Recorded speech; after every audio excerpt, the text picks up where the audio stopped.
team. All right, ladies and gentlemen, welcome back. It is Monday, April 24th. Market just closed. We got another chart talk coming at you this week. And we got a very, very, very big week on our hands. The biggest week of the quarter, every single quarter.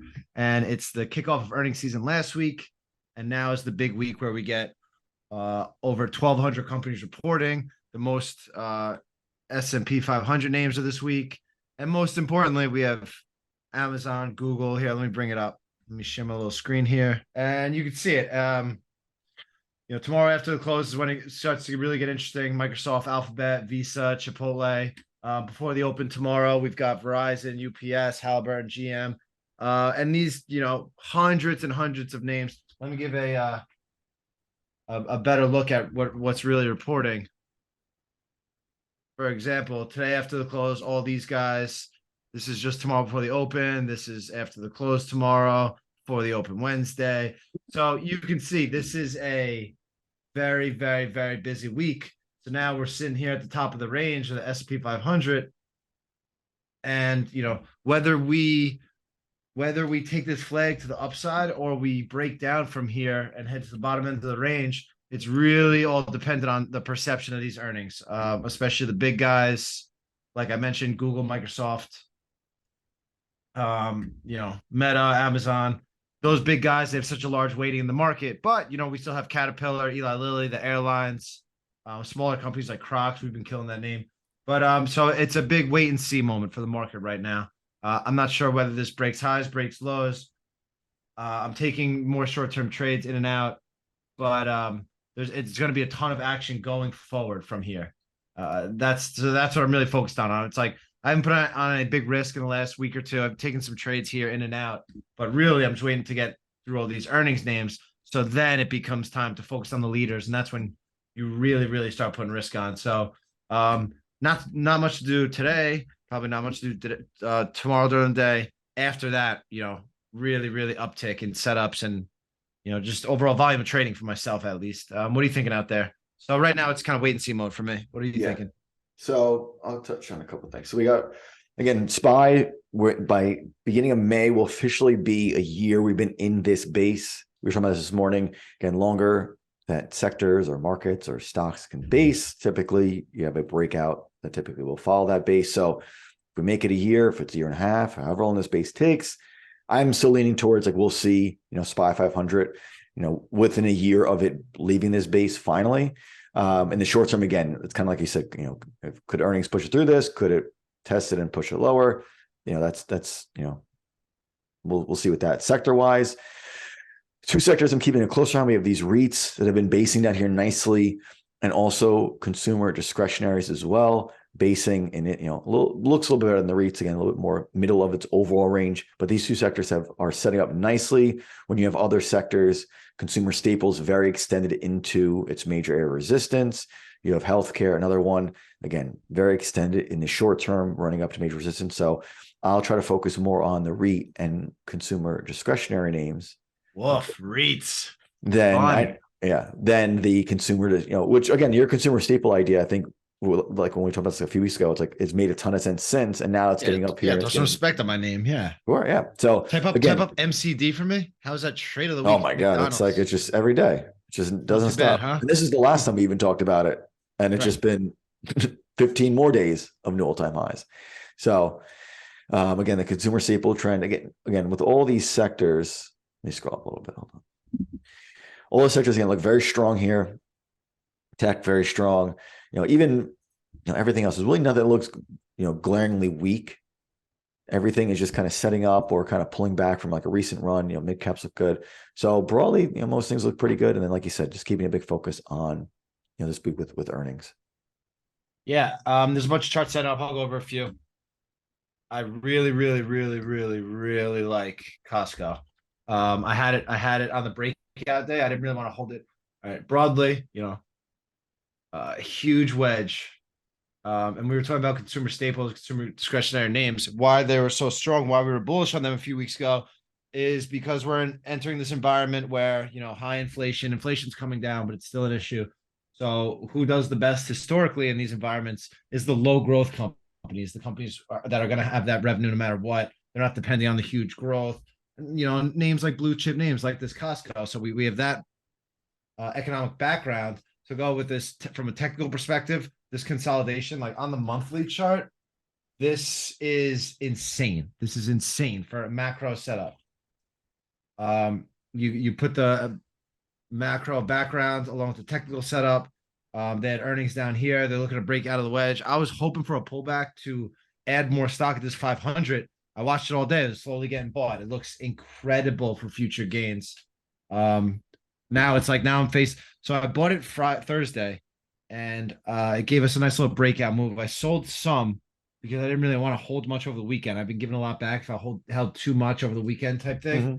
So I was like, all right, it'll probably come back, give me another re-entry. And it didn't at all today, not even a tick, not even when the market was weak. It was just showing relative strength, which now I have to make a decision. Am I gonna chase this 510 area? Do I wait and let it go without me? That's the decision I'm faced with this Costco. But a bunch of other charts out there. This EXAS, this is absolute can't miss through 69. Biotech name has been flagging the entire year. It's just a very, very easy, tight contraction setup. This breaks the 69 area. We're expecting a huge break. I'm just leaving a buy stop there. It's a name I refuse to miss. We were trading this ON last week. This gave us such a great move. So we bought this 32 here. I know there's been other guys like Jay's been in it for a while. He's been talking about it every day. I've been trading in and out of it. I have very little left, so I didn't catch much. I wasn't able to sell this move, but every day it's been just kind of ripping higher, showing this great relative strength. And this is more of an indication of a very healthy market to me. A name like ON. It's these shoes. You know the shoes? I think they're really ugly. I see them around all the time, but just seeing a name trade like this, the price action, that's an indication of a very healthy market. We haven't seen this type of thing for a year, you know? Trade of the week last week, I slimmed down on my stock. This IoT gave us a great move yesterday. Last week, I would like to comment that you told me I was taking a shakedown off when I made this the trade of the week. It ripped 10% in 2 days. Okay, 10%. Well, I didn't know it was your idea until Heaven said it after the fact, and I was like, oh shit, then it's different. Oh, okay.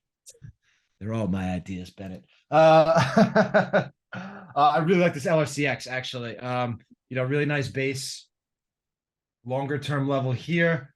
Popped on earnings. Here's earnings 2 days ago. Now put a little pivot. Now I'm wondering if I should maybe grab a feeler off this pivot tomorrow and try to add through that 537 area on highs. Most likely I'll wait. If this name really wants to go, it should break this 537 and be up through the 600, 620 area. So the few points that I'm kind of contemplating aren't really a big deal if the name really, really wants to work out. So I'm probably gravitating towards not cheating on that one. And then trade of the week this week was the CSIQ. Shouts out to Zach who put this in front of me. I wasn't even really looking at the solars. This is an amazing chart right here. So you look here, just a very nice bull flag forming, right? Very obvious there. But you look and it's within this huge, huge base. And it's like to break out of bases and, stocks need to like kind of generate a lot of energy. We like to see them like what I consider generating energy is this coiling up, this bull flag coiling up right here. So now if it wants to break this level to the upside, I'm expecting a serious explosion as the entry of this break of 42. It's going to be the entry for this 47.50 break in my view. Who knows what's going to happen, but that's kind of what I'm positioning myself for. Same kind of thought where you were mentioning that we've been in this S&P base for a year. It's like, no matter what happens at this point, it's like we worked it off, I understand economic conditions aren't great. And, the inflation thing is still, in the front view, maybe it's coming down. Maybe it's not, maybe it's, it's got to peak back up again. But, overall, we've been going sideways for a year. If we beast on this 420 and begin an uptrend, what do bears say? We worked it off for a year. So technically speaking, it's a great chart pattern, what we're seeing in the S&P. Now the day to day is absolutely brutal because we're just chopping back and forth, no real direction, no real volume. But overall, from a technical perspective, this is absolutely great for late 2023 and 2024 trading. And then I really like this one coming up tomorrow, NXT. Recent IPO, really tight wedge. And with recent IPOs, they don't have much data. So we go to the hourly charts to get, come on. We lost you after data. All right, good. NXT. Mhm. So we were talking about they don't have a lot of data, these recent IPOs. They've only been historically trading a few months. This one has a really nice wedge, very strong name. And you can see it flagging on this historical level of 35. It hasn't been able to break this 35. It broke through it and then reversed it completely the next day, broke through it, reversed it, broke through. Now look at it. We're just talking about building energy. Look at it building this energy the last 4 or 5 days, just consolidating. Head over to an hourly chart, right below that 35. This thing looks like it wants to explode. And looks like it get us a tight entry against this kind of 33.50, the bottom half of this. So those will be my focus early tomorrow. If it gets volume through that 35 area, that one looks really good. And other than that, focus on earnings. Big research week, big research week. This is the week where you got to put in the work if you care about your performance. There's just so much opportunity that comes from trading these names. I'll give a great example. Is this like RLI? We were kind of looking at it, and we were like, we like this little level. It's a thin name. Earnings come out, and we lose track of it. But if we're not losing track of it, if our earnings are on point, and we saw the triple digit sales growth once again, their insurance broker. But look at this gap and go. You buy this 138 and making 15% overnight. So that's the type of thing. These are the type of explosive moves you see on earnings, and which is really why you have to be prepared, because your returns can be generated in a month or two just from a good earnings season. So that's really my focus is. Lots and lots of action coming forth this week. Got to be on your research game. We'll see what happens with the market. I don't have any grand predictions. At this point, it's like, we're going sideways for a year. So I don't know. I'm not too negative. Thursday will be interesting because my entire Take the Money Challenge account is in this Snapchat. So if this thing gets smoked on Thursday, I'm going to be at the bottom of the list. If this thing somehow can gap up, we'll see. But I'd say that's a trading expert's principle. It's take all your money, throw it in some bullshit stock, and pray to God. So learn from founding member Bennett Zamani here. I'm trying to win the challenge with extreme concentration, and yeah, me too. I had IoT. I made 10% in it last week. Sold it. Just focusing on it. Type up IoT and then type up Snap. Type up IoT. Oof, top right. 52-week highs, huh? Yeah, can we type up Snap? Yeah, well, I gotta. Buddy. Good, but wait till earnings. Let's see. They got the AI bot, huh? They got the AI bot, so that should be good for 20%. We'll see. We'll see what happens. Did you see the bot that they got? No. Oh, they got an AI bot now, and you ask it questions. It's like the thing to do on the internet today is make Snapchat AI bots say stupid shit. Hey, it's got eyes on the company. Any press is good press, right? Well, yeah, we'll see. Well, Thursday will be $13. Here we come. Thursday will be a good day. We'll see. You're either good or bad. We'll see. But again, if this gap's, I think this Take the Money Challenge will probably take us until most members get to at least $3,000 in the account. That's where my head is at. Where for them to have 3,000, they can reach the that 5, and that's when there'll be some winner. Where if I can keep building into this and this can get back to $20 or $30 over the next 3 to 6 months, that's where my thought is at. That if this can double from here over the next 3 to 6 months, then I can easily take that cumulatively $2,500 and get it to the 5,000.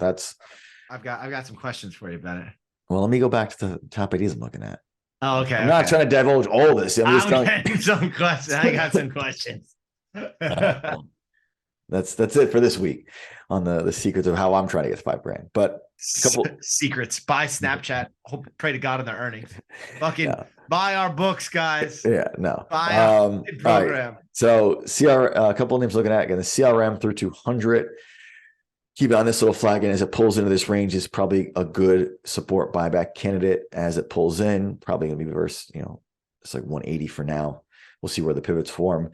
This MYGN we were looking at this few go through 24, pulled in, kind of shook out that little flag that was forming, and now keeping an eye for this 23 support buyback versus wherever this shakeout low is going to be. For now, it's like 21.50.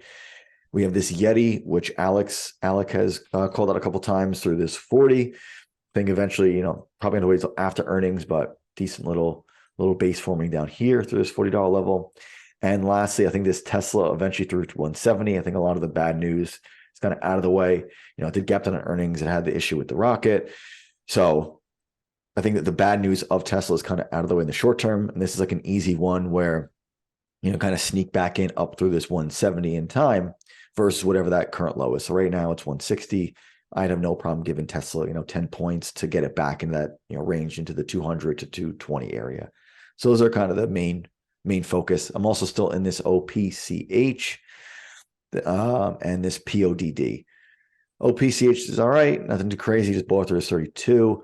PODD, again, just still, wasn't really ready on Friday to break out. And for now, just waiting for the next pivot to form. And, we'll have no problem adding back through it if it is, does form a pivot and turn back higher. So just those are the couple main ones for the week ahead, not related to earnings. So other than that, my friend, I think I want to know why your investment strategy changes so much for the challenge versus what you do in real life. Because it's not like it's a very small sum of money. So even like, I think of it like when I won the trading competitions in college and I won them in high school, I only just was extremely concentrated in one name, and that's how I won every time. So I'm going back to just the trading competitions that I've won in the past and doing the same thing. I'm buying the riskiest name, relatively speaking, that I know somewhat about and have been in for a bit. And in the time period I think it'll take for this challenge to run its course, I think realistically that name could go from 10 to 20 in that period of time in 3 to 6 months. So I'd rather just keep throwing the money there than trying, like early in the thing when I was buying like QSR, making $3 on it going 5%. It just seemed like more work than right. So here's where the questions come in. I mean, you got this business called Trading Experts where you teach people to buy, top right stocks and diversify and go after the leaders, and the amount of money in your account doesn't matter. But then you get into this challenge where you don't have a big account and all that stuff's going out the window. What's going on? Well, how do you diversify with $800? It's like if you want me to be diversified, I'll put this in M1, I'll buy the model, but I'm gonna match the market's return. So if we're talking an annual return of 7%, and this challenge might take 3 to 6 months, it's a 2%, 3% return we're talking about. So I need to, be a little bit more nimble. I can't build out a portfolio of $800 unless I got to buy cheap names. So anything else? People are saying you're losing the fundamentals. Oh yeah, gold here. Well, I mean, let's see. I'm buying the name. I've not been down in it. I think I'm down maybe 2% right now. So from a risk standpoint, I've been up 12%. What I've been down. Like the number one rule is of Trading Experts regarding earnings. Don't hold into earnings. Okay. Yeah. So what do you got going on this Thursday? Got Snap earnings. And I've held through Snap earnings since the IPO. So that to me just started the challenge. No, but I'm still saying that I still have like a ton of Snap different account. This is apples and oranges. Yeah, but it's still the fundamental of the name. I still have held through every earnings report. This isn't like I just bought this name, 2 months, a month ago, and I'm holding. It's like I've been in this name theoretically since. I have a question. What would you tell yourself if you were DMing the Trading Experts account? What would you tell yourself as benefit Trading Experts? Holding into earnings? If account whatever Vanguard is telling you their Get Quick scheme is holding Snap into earnings. If brand new trader with no experience, yeah, I'd be like, that's dumb. But I've held through 2017 until now, 5 years. So I've held through 20 earnings reports. That's different. That's a different account. No, it's again 2%. It's like I'm holding earnings. That's it. Like, I'm holding earnings. I would not recommend someone else who does not have the experience. No, absolutely not. But do you have like real size and like a real account with this? Can I root against them Thursday without like I would hope no. Affecting our relationship. Please don't root against them. It's got like 100 grand in Snapchat and like a real account. Yeah, Oh God. Let's just say when it gets back to 80, I'm out. I'm selling the retest. Out like we're selling Trading Experts with done at the game. No, Island. No. That's just like got 500 grand with a Snapchat over there. No, that's just that was a really good long-term hold that one earnings in 2021 just like killed it. Because it was like we were trying to buy for the 80 and then it just, Yeah. Yeah, I remember that when I was trading that one. Like spiral. I had such a huge position in that and just never matriculated. Yeah. Son of a bitch. Haven't traded since. Yeah, my overall cost base is in like the big position. I think I'm like 24. is my average price. So I'm down percentage wise a significant amount, but also when it was up at 80, I was up a significant amount. So this time around though, back up to 80. If it gets to there, whenever it does, I'll be, Whenever it does. but I don't know. Mm. all right, Shake. I think we, All right. Well, only yeah. other thing. So we got, Oh, show them. Those are cool. I don't know. Those are actually really cool. Those are So way cooler than the last ones. The only funny thing I did is I put like the cover of the, I know this camera sucks, but No, I know that looks so good. I See me put the put it in your little- face, it focuses on it. nah, Nah, it's too tiny. But yeah. we got a bunch of these in. Again, they're on Amazon. If any guys want any, let me know. We're gonna we get the shirts that come in. Everyone who orders the 3-pack is gonna get this anyways. If you want just this, just shoot me a DM and we'll mail you out one. All right, folks. With that, pay attention to all these earnings this week. Big weekend coming. If you want to hear something specific, go over some specific charts or ideas or whatever it may be, hit us up on the side. It's no problem. Like, subscribe, all that good stuff. Until then, we will see you guys next week.